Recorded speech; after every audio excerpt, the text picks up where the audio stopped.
Hearing Ju's words, Ross shook his head like a bobblehead. However, Peter seemed to hesitate. So Ju issued a death order. The explosive third episode of the Guam-Phasing Ju case is here. Hurry up.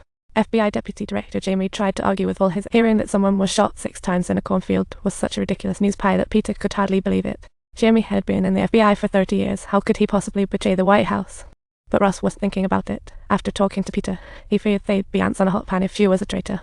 If these 3 were part of a quick service team, Peter couldn't imagine how the world would be. But Ross was adamant, so Peter had to compromise. He told Ju openly, "I'll meet Ross at 10 tomorrow," but camped on the nearby hillside. They waited to see if their pursuers would come. The FBI Deputy Director's death and hard drive discovery were big news. The White House, the power hub, had to convene an emergency meeting. Faced with the president, intelligence had no juicy info.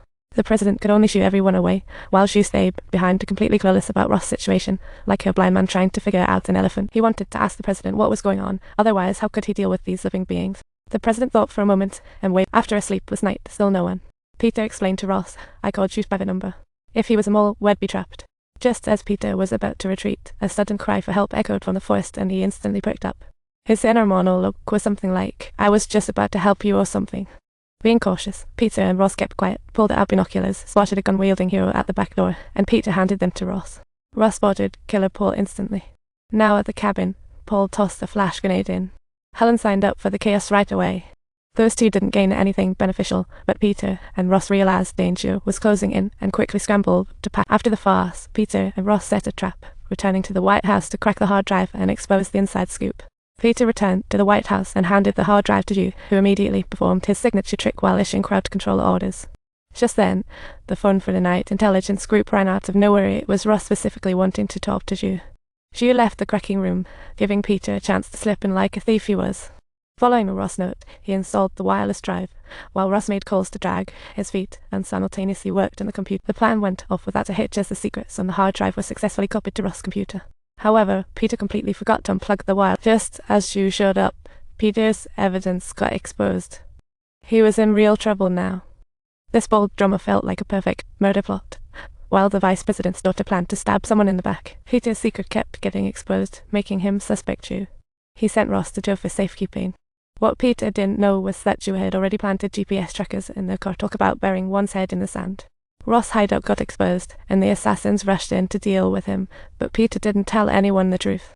In a conversation with Ju, he unintentionally disclosed Ross' hiding place. Poor Peter felt just like a cat that had at last successfully caught its mouse. Peter found Ju betrayed and plotted his arrest. Coincidentally, the vice president's daughter was kidnapped, and Ju was using it. She silently issued a warrant for Peter, who knew he was in deep trouble and being hunted. Agents were deployed, vowing to catch him at the White House. Luckily, Peter knew the layout and hid in a basement vent. Once agents left, he bolted through the escape route. Spotting the assassin's car, he realized it had a tracker. He then told Ross to run ahead while he led the assassins on a wild goose chase, completely unaware that Paul had already made a loop in the alley. Eventually, Paul spotted Ross running away, and Helen was dispatched to chase Bridge, resulting in Bridge getting slammed right by Helen's car. The chaos-disoriented Bridge and Ross, who managed to flee to the pier, was caught by Paul, cancelling any plans they had. This felt bad, as a weak lady tussled with a trained killer. Just as she was about to be strangled, Peter suddenly appeared on the shore, and he and Paul began a fierce brawl. Sometimes the weak surprise with their strength. Ross found a thick stick, and they pinned Paul to the ground. He, wicked as he was, finally met his beloved Plinia. Peter's godfather had a boat at this pier, but few knew of their relationship. Meanwhile, they were quietly nesting on the boat, slowly piecing together the facts. Ju's betrayal was all too obvious, and that explosion must be closely linked to him.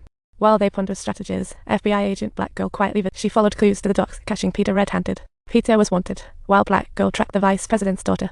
Ultimately, Peter convinced her not to turn them into the White House, and they were merely placed together for the time being. With Black Girl's help, Peter finally uncovered clues about the explosion. Near the subway, a gas pipeline. What an epic reveal. The robbers aimed to detonate the subway, causing chain explosions, with the final target Yu Ying, an international star, meeting the president. Xu and the vice president's conspiracy slowly came to light, and their actual intent was to blow up the president and pin it on Yu Ying. After clarifying matters, Peter and Black Girl found a hideout. They prepared to sneak into the warehouse for leads. Little did they know Helen was tailing for revenge. Armed and focused, she was instantly spotted by vigilant Peter. Gunfire and explosions erupted. Peter wanted Ross to wait in the car, but the gunshot spurred Ross to quietly join the shootout. To safeguard the president's personal safety, Black Girl was compelled to make a swift return to the White House and reassemble with the main contingent.